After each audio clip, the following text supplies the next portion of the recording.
Alright, so, you ready? Yeah. Warzone take 2. Okay, so tell me a little bit more about Warzone and what it is that makes Warzone that bit different to other sites. Right, what we're trying to do, we're trying to create a concept of battle simulation, which we've talked about this at length, and from a scale of 1 to 10, 1 being skirmish and 10 being full milsim, we're looking at somewhere about an 8, which will provide a stepping stone for skirmishers to get into full milsim. Battle simulation will be that. Yeah. That's what we're trying to achieve. Yeah, definitely. It's through a structured command structure on a military site with specific set missions and training on how to do their missions, because you're now taking a skirmisher from the skirmish environment where everybody just jumps in and you've got this mission to do, okay, go. And everybody runs into one place. Everybody runs all at the same time, whereas on the full milsim you'll have a proper structured briefing, you'll have a proper command structure, and it will be broken down step by step through the whole event.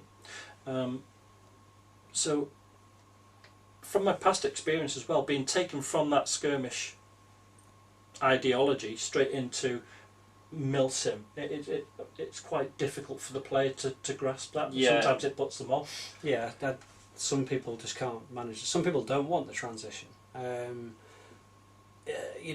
fully aware that out there are plenty of skirmishers who don't want to do milsim, who are quite happy just rocking up to a field on a Sunday or a Saturday and just loading up with high caps, going out there and shooting everything that moves. Yeah. That, to each their own. We're not disrespecting that. We've done that ourselves. Yeah. But there are people out there that want that little extra, that want that structure, that want to feel part of a specific team to do specific missions. Yeah, specifically with teams, we are catering for everyone here. We want individuals to turn up, but I think the actual team side of it is a good thing to look at, because when you have teams out there who all they've really done is tested themselves at CQB skirmish sites, or have been, they might have rural sites and they might still work as part of a small team, or they might have like an extended team.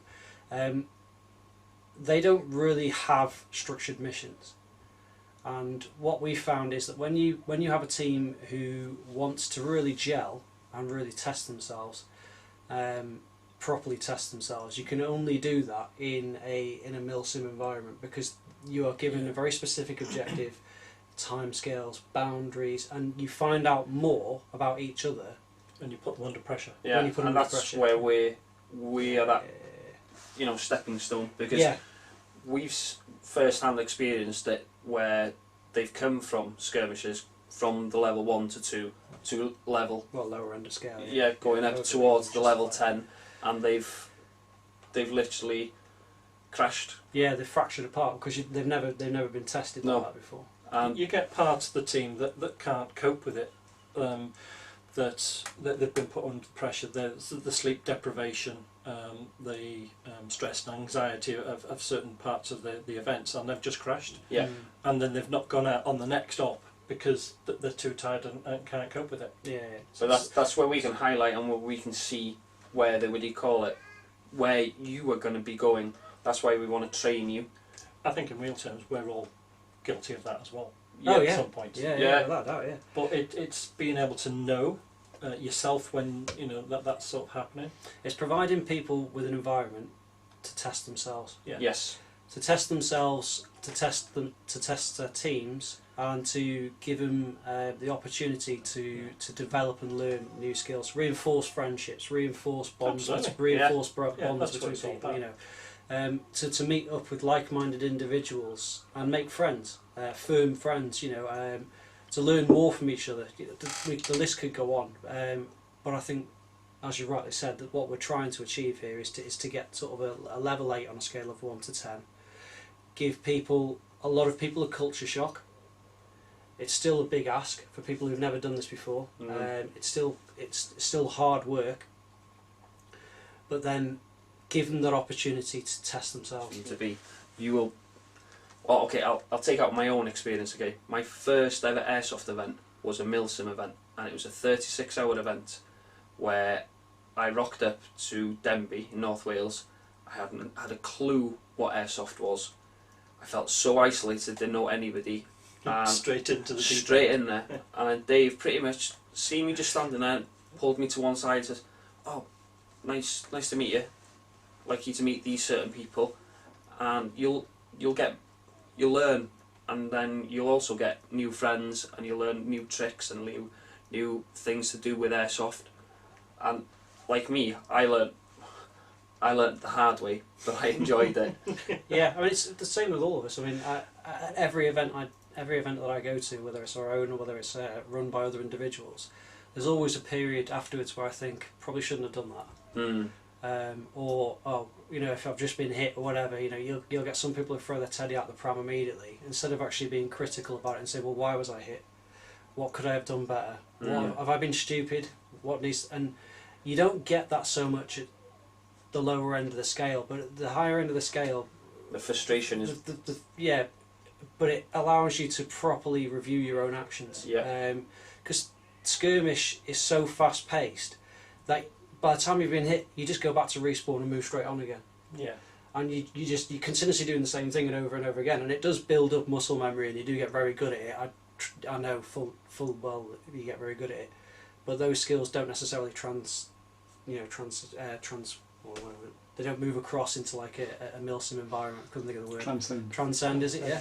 Yeah. And trust me, when you've been hit and you've been medicked, and you've got to be dragged out of the line of fire to be medicked, or you've been sat in the middle of an open area between two buildings like I have been, while people are trying to figure out how to get across to you to pull you back into cover, you have a lot of time to consider what you've done wrong.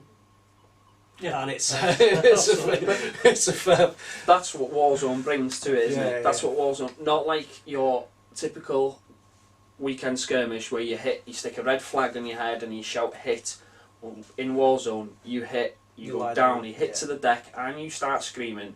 Well, you try. That's what we'd like to happen. We try to replicate what would happen in a war. Yeah. You hit the deck, you start screaming, and you call out for your medics. Your medics will come out, and we've got a way of doing it in Warzone. How you regen in a way. Yeah. For me, it's about providing a new experience for players. Now, things that I've never seen happen before, except at our last event, and I think it was awesome, was we're taking skirmishers in and providing them the battle simulation experience. And what you're saying to them is like, we're going to do this mission now, and some of them have never done that before. So we're going to do this mission. This is how we're going to do it.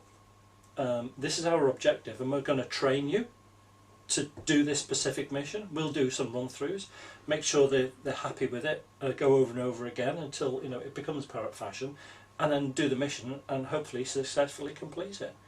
Now, I've never seen that in the skirmish site environment, and I've also never seen it in the top end at full milsim. Yeah, because the expectations. They expect you to be able to They do already expect you to know that. What you're doing. And they expect you to fall in on a team and be a team player and know exactly your place in that team.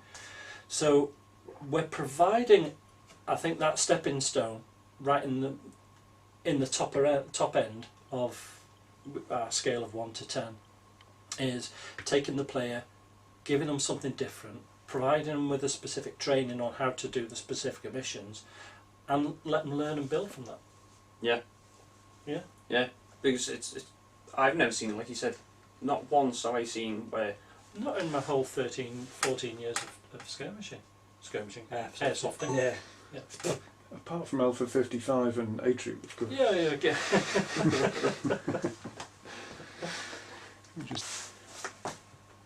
Alright guys, you've just had an event called Tombstone. Tell me a little bit about how that went and where you want to go from there.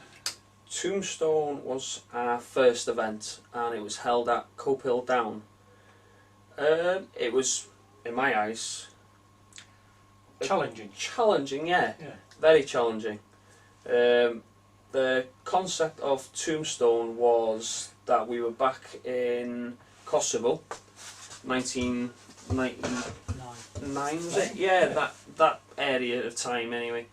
And we had the Serbian side, the KLA side, and Kosovo Liberation Army, and we had KFOR, which was the United Nations, and we pretty much split ourselves into 3 teams, which made it even more challenging for ourselves, didn't we?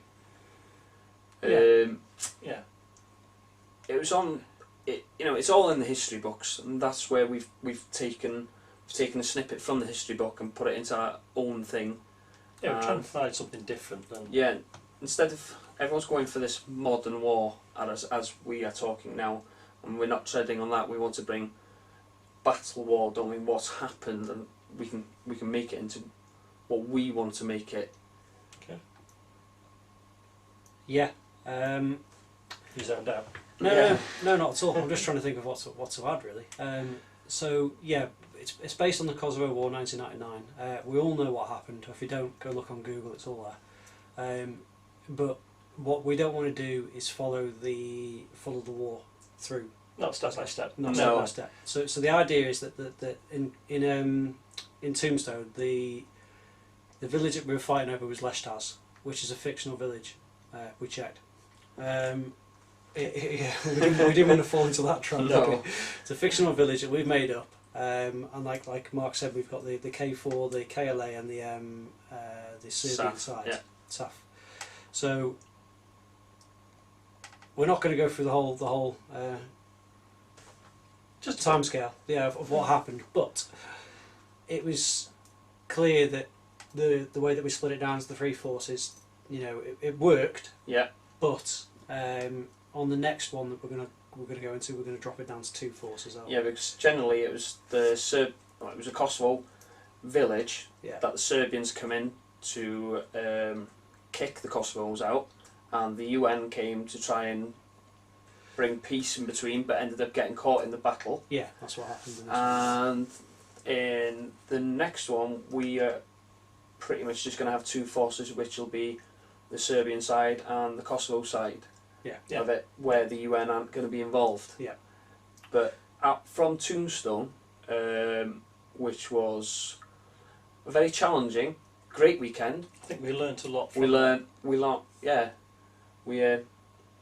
a lot about ourselves, and we learnt a lot about our customers as well. Yeah. And how much we can actually push them and challenge them. Yeah. What level we need to be pitching at. And don't get me wrong, Tombstone, as far as we're concerned, now 2 weeks after the event, we're more than happy to call it success. And I think based on the feedback that we've received through people, not so much through the surveys, we'll talk about them in a second, but through people, through talking to people afterwards, through talking to ourselves, and through the feedback on comments in Facebook and things, I'm happy to call it a success. That's not to say it went perfectly. No event ever runs perfectly. This might be the first one we've done as Warzone, but it's most definitely not the first large-scale event that myself and Dave have ever run to start with. I think I like the idea of debriefing each one of the sides, as opposed to getting everybody together and saying, this is how it went, blah blah blah. Yeah. Yeah, we did it differently, didn't we? When it came to the end of the event, we debriefed our own sections separately. Sides, yeah. And then it was great because there wasn't a conflict on how Kevin's lot enjoyed it compared to my lot enjoyed it. Mm. And then we brought all the comments that you've said, put it back into one and sat down together. Yeah. And then And sort of analysed the and comments. then pretty much across the board, 95% of the event, the clientele that came to the event, rocked it. Yes, I enjoyed it. Yeah. Yeah. It was challenging, and there were parts, over 35 hours. And I think some people that have never been to a 35-hour, 36-hour milsim before, expected. I don't know whether they come in with the wrong expectation that they think they can just do 35 hours of combat, and that's impossible. We're not, over 35 hours, especially where somewhere like Copill Down, where it's all buildings, it's always running, it's always up and down, flights of stairs, fighting in room to room. I mean, some people out there, if you've done a day's worth of skirmish in CQB places, will realise how tired you can actually be. We'll try to do that over 35 hours. Don't forget, we don't stop for breaks. Yeah, like we don't stop for breaks. So you're expected to get your own food when you can. Yeah, Which is exactly, or when your section commander dictates you. Yeah. You've got to enforce you've got to be. I think the important thing to remember is you've got to be personally responsible. Now, what you find is some people aren't, and they just think they can power through 35 hours, and then they do maybe 15, 20, and then they start properly nosediving. Yeah. Whereas what we're asking people to do is actually be responsible for their own health, their own feeding, their own sleep times, etc. But to also work as part of a section in order to do that and correspond to the rest of your people to have that done. I think that's a big culture shock for people. Yeah. I think that's also more of the responsibility of their section leader. Yeah. Mm-hmm. To say, guys, how are we doing? Well, half my section are really hanging, and they need to get some food. And we found that some sleep. In Tombstone specifically. We found that there were some people who did that extremely well, some people that weren't, and again, it's a learning experience. Absolutely. But what was good is we actually seen it in 3 different points of view. Yeah. It wasn't just as a whole where on a weekend where you rock up to a skirmish or a milsim and you pretty much get 2 teams and then that's it, and then you end the briefing, you just see everyone's faces either shattered, what do you call it, but through the whole weekend we've seen how different people reacted, how different people coped with the extreme conditions that we gave them.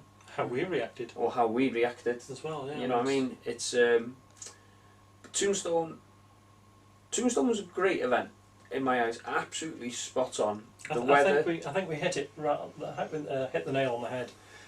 From the feedback, the comments we've had, the structured command roles, yeah, the scenarios, and constructive criticism as well, which we're going to take on board. Which we'll come on to in a bit. Yeah, well, I think we should talk about that now.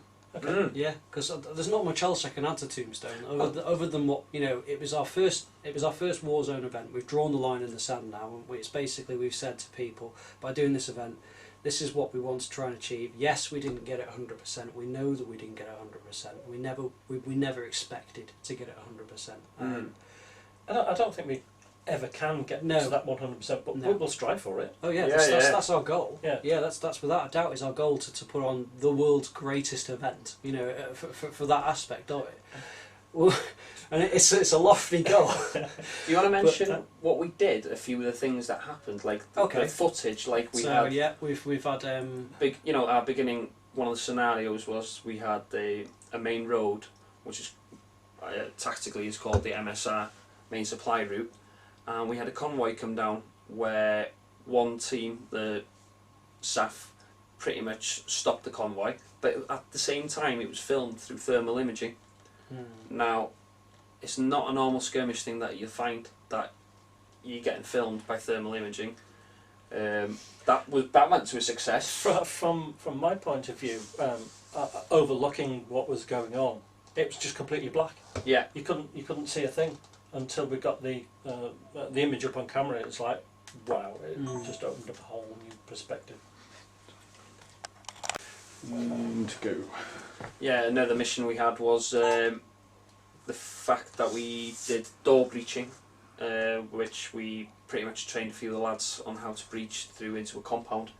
We set up a charge on a door using certain things, and as you can see on Facebook, there's plenty of pictures showing it.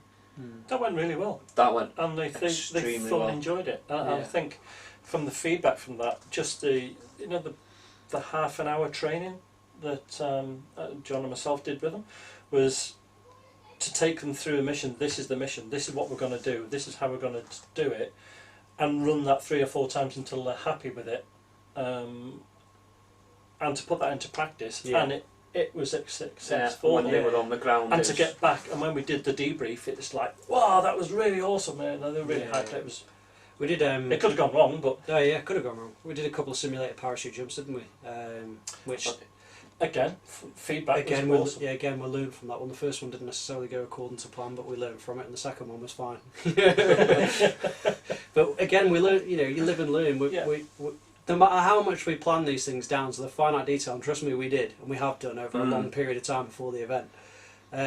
There is always going to be something that kicks you in the nuts. Yeah. And you know, We got there. We now know that you can't operate a door inside of a vehicle. Well, I see 130. Yeah, C-130, apologies. Yeah. Yeah. So stuff like that. But there were different things that you would not get on a normal skirmish event. Yeah, we're going to try and keep it fresh, keep the ideas fresh, and You keep it might, rich. Definitely, yeah, you definitely. might come across it in a few things in extreme milsim, but that's where again the boundary of stepping stone, and you'll come there, you'll go, oh, this is just, oh, here we go, we're going to go down here, and then, oh, hold on, we'll pull you to the side and give you a situation where you're doing a door breach, and then you go, oh my god, I went home, and do you know what I did? My team went through here, we blew off a door and came home, and then, yeah, it's just different things that you're not going to experience from a skirmish that they did experience that Tombstone. Yeah. You know, they came there not expecting it, we gave them something, and they went home with big smiles on their I faces. think we can Yeah, the class vast it as- majority. class it as a success. Yeah, the vast Yeah. majority went in with a big smile on the face. Yeah, we had some.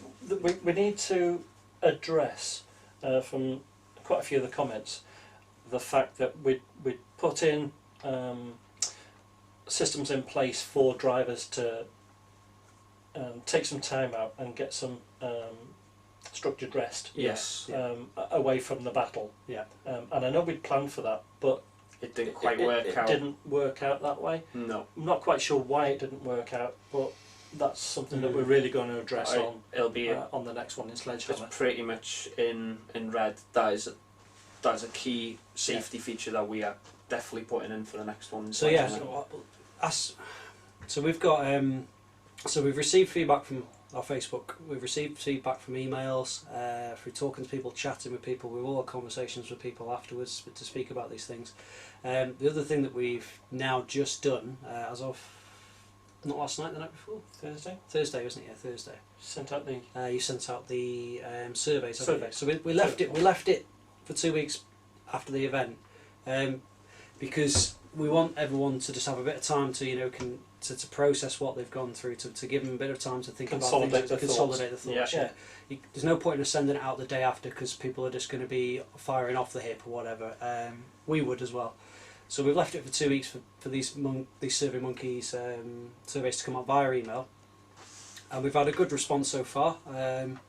We've looked through them all, and the thing that I think we want to try and put across is that we are not just a airsoft event provider who is interested in taking money. That's never been our goal. No.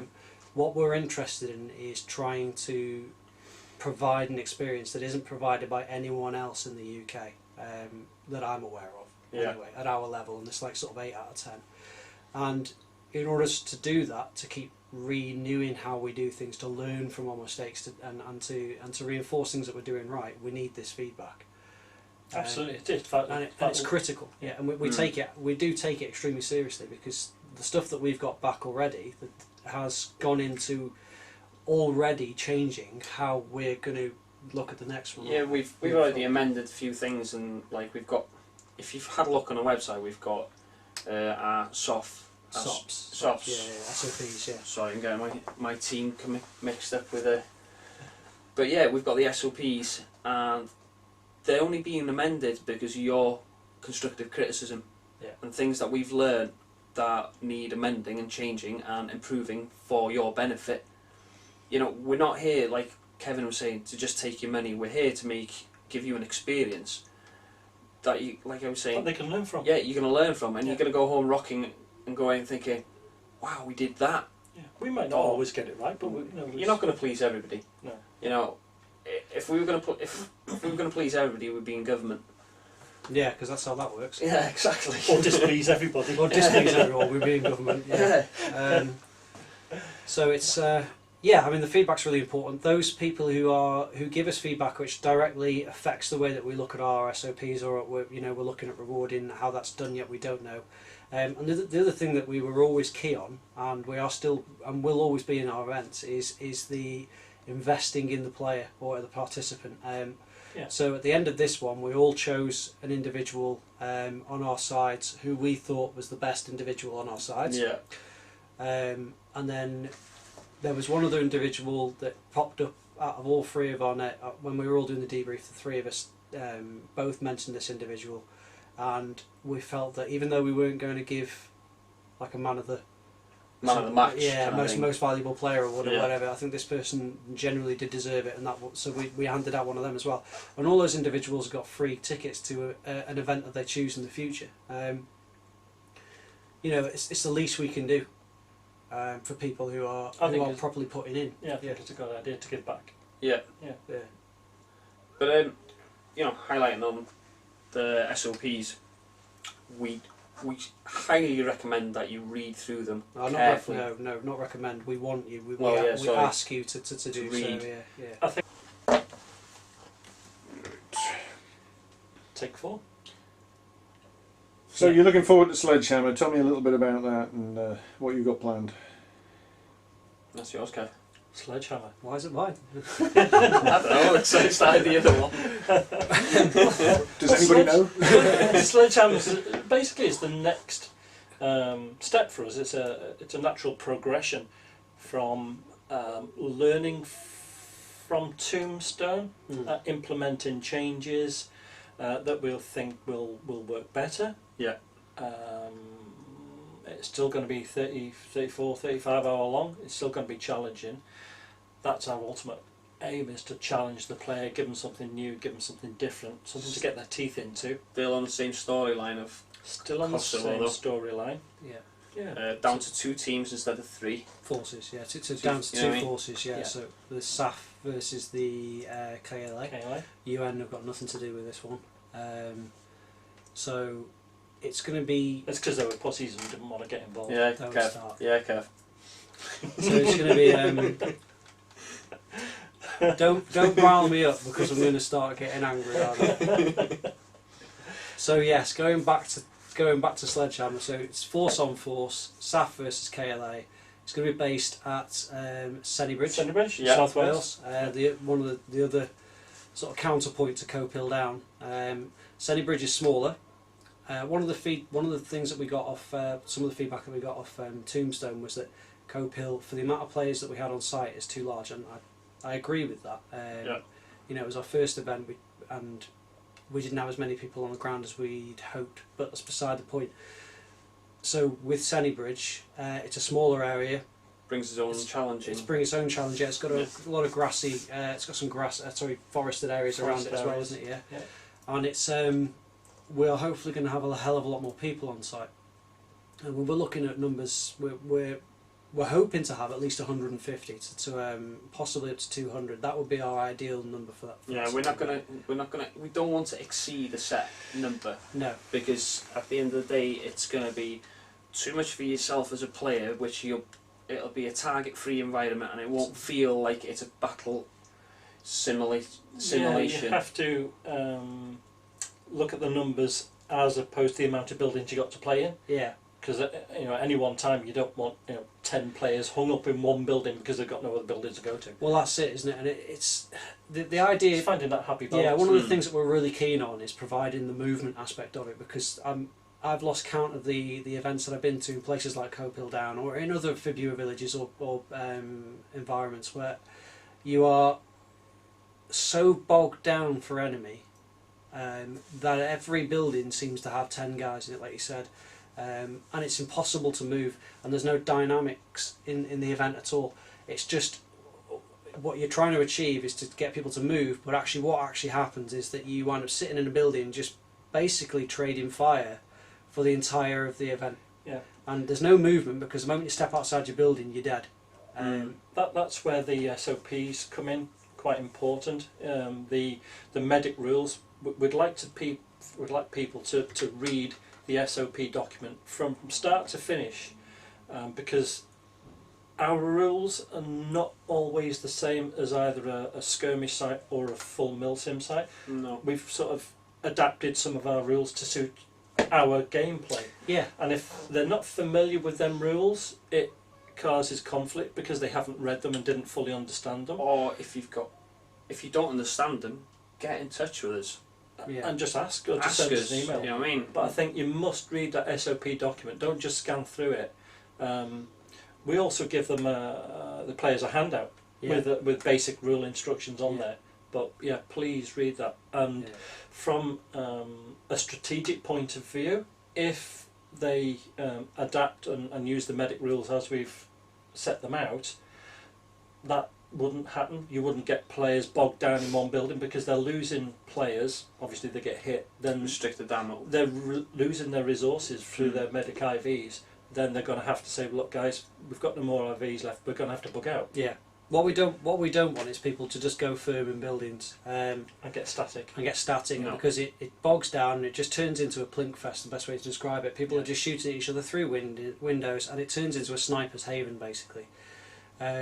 What we want to try and instill is movement, is aggressive tactics, is section commanders who or anyone, you know, who can step up to the plate and say, right, instead of sitting here for the next 15 minutes trading fire, how about we do something to go and clear out the enemy? How about we call in reinforcements to assist to go and kick their teeth in, you know, and move? Because the last thing we want is everything to just bog down and become stale, because I've been to events like that and it's just put me off entirely. Yeah, can we call in a mortar strike? Yeah. Yeah. You know, do we So- have that provision? On the SOPs, we are looking at potential of putting up some videos in the very near future which describe the different rules. So there'll be one on the medic rules, one on the medic process with the likes of the IVs and things, and also maybe a few Hit others rules. on how you deal with vehicles and stuff. And this is all feedback that's coming from Tombstone, you know. And we were there when we saw these things happen, and they weren't. The IVs and things were working great. There was a few other rules which necessarily didn't work very came well. across one that we hadn't actually thought about putting in, did we?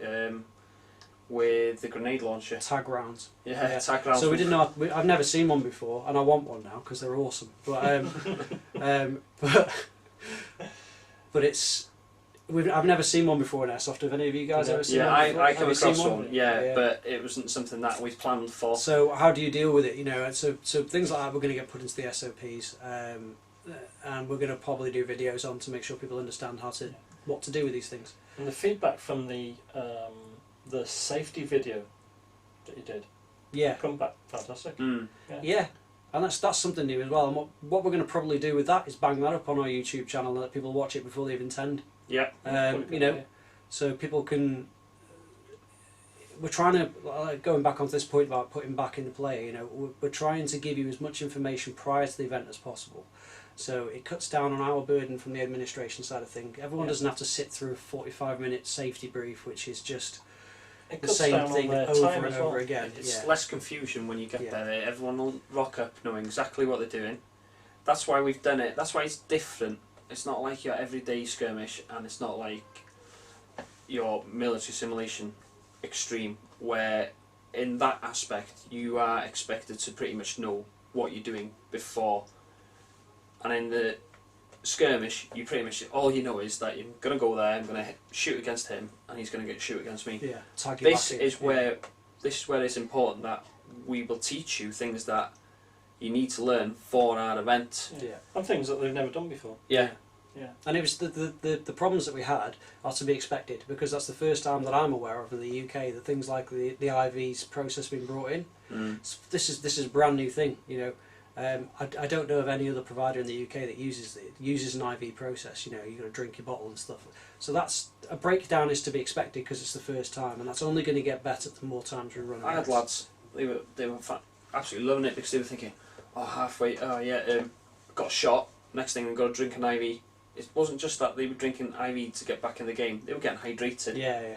You know what I mean? So it serves multiple purposes. It wasn't just And for it's, the... the reduced amount of IVs you've got really affects the game dynamics, because you're not all on just infinite respawns or whatever. You can't just tack your med in.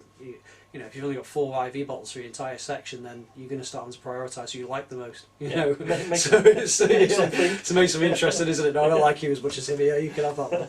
So it's things like that. And yeah, we know that things didn't necessarily go 100%. And yes, we've received the feedback, but trust me, we saw it happening. And it's something that we're going to address for the next one. That's all we can do. Yeah. That's all we can do. So the next one is Operation Sledgehammer. Yeah. That's the next one of the series. End of October. Yeah. Yeah. That's based on another fictional village on, let me think, east. So that's west of Leshtaz. And that again is just solely the SAF forces versus the KLA forces at Senny Bridge. And moving forward, I mean that's the next step for us. Yeah, it's going to be... It's A lot of people that have been to Tombstone and that have commented on things, you're definitely going to come back and you're going to go, oh, they implemented something I said. Because that's what we're here for. We're bringing Airsoft to you, and you're giving us feedback, and we're changing it for you. Yeah, like the Not- customers to think, they actually listened to us, and they've actually made this change. Yeah, we're not here just giving you a block event and just saying, right, go shoot them, There you go. and then we're going to take your money. Thank you for your money. Yeah, Yeah. we're actually going to send you out to do specific things. Yeah, and I think the reason why it's like that is because we've all been to events where it feels like we've just had our money taken off us. Yeah. And I get hacked off with it. It leaves a bad taste in your mouth. We don't want to be like that. No. The main reason why specifically you two started Warzone and I jumped on and a few months later is because we've got the opportunity now to provide that experience that we feel that we never had. Yeah. That little thing that's missing. Yeah. Mm. And that's what we're trying to achieve, and we might be, we're not always going to get it right, like we said, but we're going to do our damned best to get it right, and to learn from our mistakes. There's a quote I remember that I've always admired. You Rome better- wasn't built in a day. I was going to say, you better get it right now, because Yeah. Rome wasn't built in a day. Neither was Warzone. But we're doing it for you. We're improving. We're making it for pretty much every aspect of Airsoft out there. yeah, we're trying to. Well, at least that's our goal, isn't it? Mm. And in the future, once this next one's out of the way, Sledgehammer, we've already got plans for a few more events already in the pipeline. We're already going to different places.